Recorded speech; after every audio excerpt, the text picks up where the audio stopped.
ဘရာဇီးအခွင့်အရေးတွေဟာမျိုးပွားဖို့တက်သူတို့ရဲ့အတီတွေကိုအပင်ပေါ်ကနေအလိုအလောက်ကျွေးကြစေပါတယ်။အလေးချိန်၄ပေါင်ခွဲရှိတဲ့အတီတွေဟာမီတာ30မိနစ်နဲ့အပင်ပေါ်ကနေတနာရီကီလိုမီတာ80နှုန်းနဲ့ပြုတ်ကျလာတာတောင်မှအပြင်ခွင်ကဘာတန်ရမှမရလောက်အောင်မာကျော်လာပါတယ်။တကယ်လို့သာနျူတန်ဟာဒီအပင်အောက်မှာထိုင်ပြီးစဉ်းစားနေခဲ့ရင်ဒူရှာဖွေတွေ့ရှိမှာကကမ္ဘာဆွဲအားနေရမှာမဟုတ်ပဲအသက်အရွယ်မတိုင်ခင်ဒီဆုံးချင်းပဲဖြစ်ပါလိမ့်မယ်။ဒီလောက်မာကျော်တဲ့အပင်ခွင်ကိုအထက်ကအစီတွေကသူတို့ဘာသာသူတို့ဘလို့မှဖောက်ထွက်ဖို့မထင်နိုင်ပါဘူး။ပိုဆိုးတာကဒီမှာကြော်မှုကြောင့်ပဲမျိုးစေ့တွေပြန်နံဖို့အဓိကဟန်ထားဖြစ်နေရတာပါ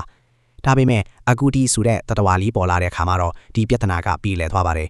သွားတွေကလည်းတန်မာလက်ချောင်းလေးတွေကလည်းတွက်လက်တဲ့ဒီကြွက်မျိုးနွယ်ဟာတောအိုခဲမှာတခုတည်းတော့တောပင်သမားပါပဲ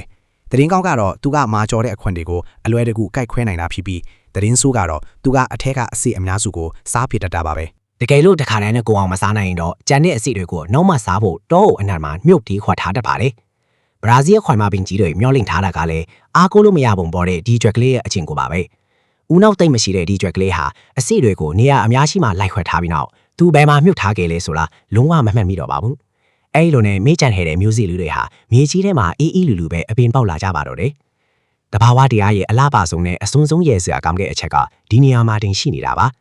မာကျော်တဲ့ခွန်ကြီးကအဖိုးတန်ဆုံးမျိုးစေ့တွေကိုကာကွယ်ပေးထားပြီးမဲ့ဒီအပင်ကြီးတွေမျိုးဆက်ပြန်ပွားဖို့အမှန်တကယ်ကူညီပေးခဲ့တာကတော့မေးတက်တဲ့သူခိုလီတကောင်ဖြစ်နေလို့ပါမယ်ကြည်ရတာလူကွတ်စာလေးလို့ပေါ်စာချက်တဲ့ဒီတထဝါလေးရဲ့အပြုအုံတွေဟာမယုံနိုင်စရာကောင်းလောက်အောင်ကိုထိရောက်မှုရှိလာပါတယ်တောအုပ်ထဲကဘရာဇီးအခွန်မှာပင်တိုင်းဟာဒီလိုနီးလန်းနဲ့ပဲရှင်းထန်ကြီးထွာလာခဲ့ကြတာပါ